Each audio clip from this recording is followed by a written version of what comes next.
오늘 어디 저기 통신 기자분들인가요?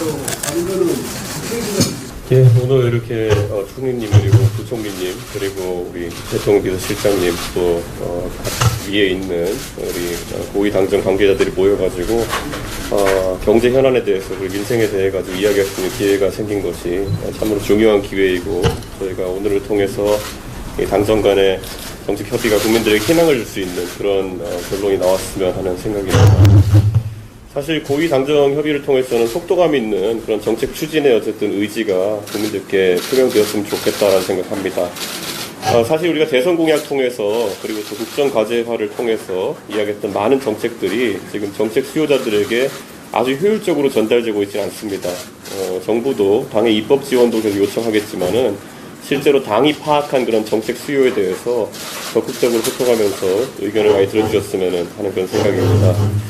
사실 이제 과거만큼 이제 뭐 경제 성장률을 얼마나 올리겠다 이런 추상적인 구호가 선거판에서도 사라진 것처럼 이런 투자나 일자리 창출에 관한 이야기는 대중에게 큰 호소력을 갖기 어려울 수도 있습니다. 이 반도체나 원전과 같은 중후장대한 산업의 진흥도 매우 중요하고 그에 발맞춰서 민생을 살피는 그런 세밀한 이야기가 우리 정부 출범 이후에 다소간은 전달이 부족했던 것을 반성하고 따뜻한 보수의 가치를 살려내는 것이 중요하다 저는 이렇게 생각합니다. 사실 대통령 선거 때 저희도 많은 캠페인을 기획했습니다만은 전 국민을 열광하게 했던 59초 쇼츠 공약의 비결을 모두 알고 계신지 궁금합니다. 사실 국민의 정책 수요라는 것은 그런 중후장대한 계획보다도 정부가 얼마나 세밀하게 민생을 살피고 있는지에 따라 가지고 결정될 수 있다 저는 이렇게 생각합니다. 저희는 이미 59초 쇼츠 공약 중에 하나였던 전기자동차 충전요금 인상 중지를 별다른 설명 없이 폐기하고 말았습니다. 그리고 또 실제로 현장에서 매우 큰 호응이 있었고 실제로 아주 좋은 반응이 있었던 양육비 국가 선지급제 같은 경우에는 국정 과제에서 주목받지 못하면서 이 양육비 문제로 위기에 빠진 한부모 가정의 실망이 참 큰 것 같습니다. 아직 한부모 가정의 80%는 양육비를 지급받지 못하고 이런 한부모 가정의 자녀들이 성장기에 고른 기회를 제공받지 못하는 주요 원인이 되어서 사다리가 박탈되는 것으로 그들은 보고 있습니다. 이게 바로 우리가 대선과 지방선을 거치면서 외쳤던 보수의 공정한 경쟁의 가치의 장애물이 되고 있습니다. 윤석열 정부에서 앞으로 꾸준히 공정한 경쟁의 가치를 내세우기 위해서는 정권 초에 무엇보다도 그를 보완할 수 있는 고른 기회를 만드는 것에 치중해야 된다. 저는 이렇게 생각합니다. 그래서 앞으로 당정이 힘을 합쳐서 정책 수요층을 세밀하게 분절해서 치열한 메시지전을 해야 될 것으로 저는 생각합니다.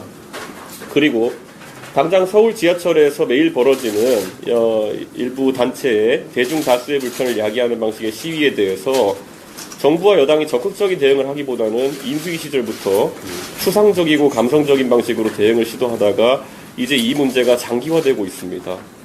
기름값이 2,200원을 넘어가지고 차를 타고 출근을 하는 옵션이 사라진 어떤 4호선 연변의 서울 시민에게는 그가 만약에 그 시위를 피해가지고 7시 이전에 6시에 집에서 나와야 하고 그 때문에 가족과 보낼 시간이 줄어들고 하루가 필요하다면은 그건 그 사람에게 있어서 아마 가장 큰 민생 문제일 것입니다. 이제는 이런 사회적인 갈등에 대해 가지고 우리가 당정 차원에서 받아들일 수 있는 것과 없는 것을 명확히 구분하고 받아들일 수 없는 요구를 지속하기 위해서 그런 무질서를 지속한다면은 과대표된 그들의 목소리가 아니라 일반 대중이 납득할 수 있는 방식으로 이제 이 문제를 해결해 나가야 된다 이런 생각을 합니다. 이런 것을 방치하고 방기하면서 우리가 전 정부와 차별할 수 없을 것이고 우리를 뽑았던 사람들이 지지를 계속할 이유를 찾기 어려울 거라 봅니다. 그리고 마지막으로 소득 격차 문제를 해결하기 위해서 저희가 꾸준히 대선 때부터 공약했던 근로장려금 제도의 확대 시행 또는 범위 확대를 계속 이야기해야 된다 이렇게 생각합니다. 이번에도 저희가 최저임금을 급격하게 올리기 어려운 상황 속에서 명목 최저임금뿐이 아니라 그 실질 최저임금은 사실상 하락했다는 이야기까지 나오는 상황입니다.